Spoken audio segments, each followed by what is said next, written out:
What's up, everybody? Welcome back to another movie review. Today we are talking about John Wick, Chapter 3, Parabellum, which is a banger of a movie. I just talked recently about John Wick and John Wick 2 and how much I really loved the franchise and how the second one really built it out and added some more lore to the world and the world of assassins. But real quick, I typed in the definition of Parabellum when referred to Mr. John Wick here, and I believe this is what it means. Parabellum is Latin, much like the Latin words on his back.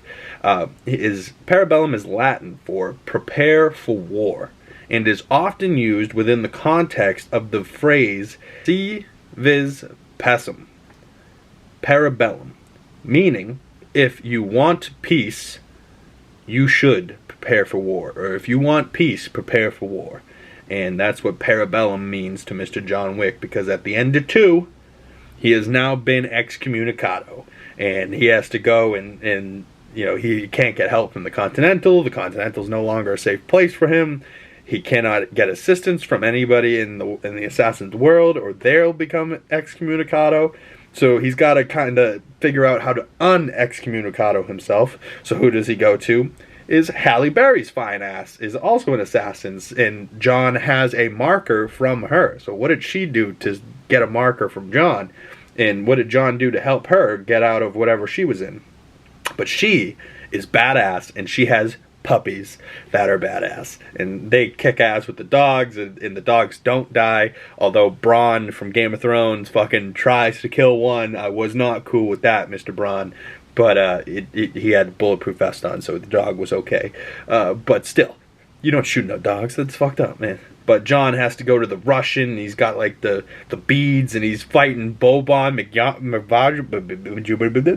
Boban from Migdonovich or whatever from the NBA. He's in this movie as like a 7-foot assassin that tries to kick his ass in the library, and John friggin' breaks his jaw with a book. Like, it's wild, this movie, man. Like, all of these movies are wild, but this one just is like picks up right where 2 left off, and 3's just like picks it up again, and you know, it's just like it's just solid chaos. Like, I really want to sit down one day and watch 1, 2, 3, and 4 all in the same sitting, because they're chapters, right? They're not necessarily different movies. They're all like supposed to be one cohesive story, and it really does feel like that. So I'm curious to see how it flows when you watch it like that. You know, if you notice how many years have gone by, and if Mr. KEANU Reeves has gotten older with each step. You know, he is an older guy. You know, he shouldn't be doing all of his action, but yet he does, and he kicks fucking ass doing it.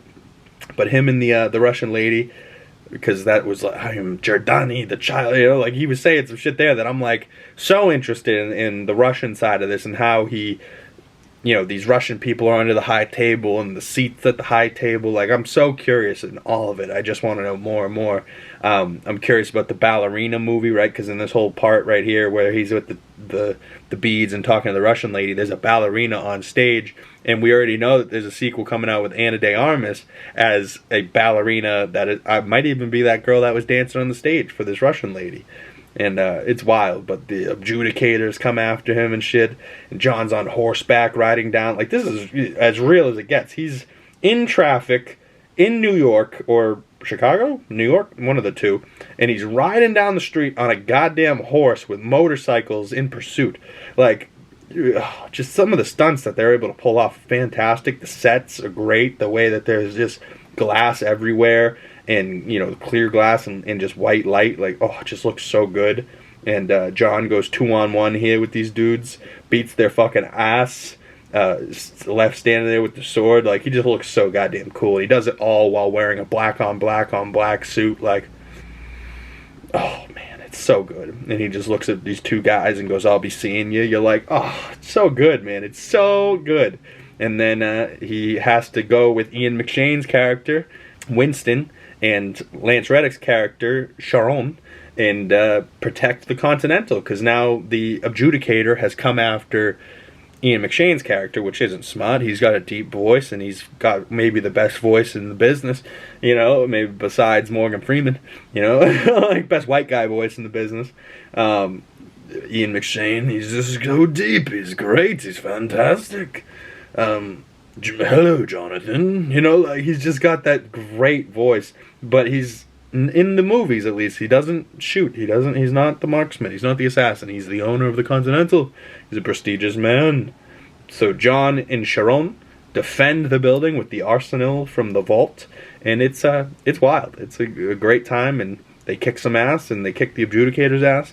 And it comes down to it, and John is like, they win, kind of, but not really, because of course you can't win in this universe. You're always going to end up taking a fall or a beating somehow. And Ian McShane's character, Winston, has to cover his own ass, and he shoots John off the roof and falls into an alley. You're like, oh man. And just the fall alone looks like he should be dead. Like, he should be dead. But he just takes a couple hard hits and then gets carried to the Bowery, where we see Lawrence Fishburne's character is still alive. And the homeless of the city aren't so homeless. They're actually badass. They're just choosing to look like this because they're actually assassin intel people. You know what I mean? Like, they're actually just there for intel and shit. And it's wild. And that's like where the movie 4 picks up. So stay tuned. We'll be talking about movie 4 soon. I gave this movie 3.5 out of 5 stars. Maybe it deserves a 4 out of 5 stars. As of right now, it's at a 7 out of 10 for me. 3.5 out of 5 stars.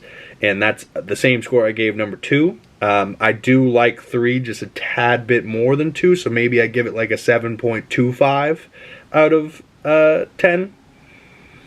You know, so maybe it's like a 3.75 out of 5. You know, like maybe not quite a 4 out of 5, because I do like 1 just a little bit more, but not maybe about even with 1. I like 3 and 1. But 1, it was like this whole complete story beginning to end, where 2 and 3 have just been kind of continuations from that story. So I don't know if 3 can be better than 1, because you can't have 3 without 1. You know what I mean? That type of thing. So, I don't know. Comment below your score. What do you think of the John Wick movies? Comment which one is your favorite John Wick movie. I honestly think 4, but that could be just recency bias. It's the one I've seen the most recent, besides now the rewatches of these 2, but it's on my list, so John Wick 4 will be coming up sooner rather than later. But stay tuned for the next movie review. We're talking about Escape from L.A., starring Kurt Russell. Wild. So stay tuned for that one, and I'll talk to you guys in the next video. Peace.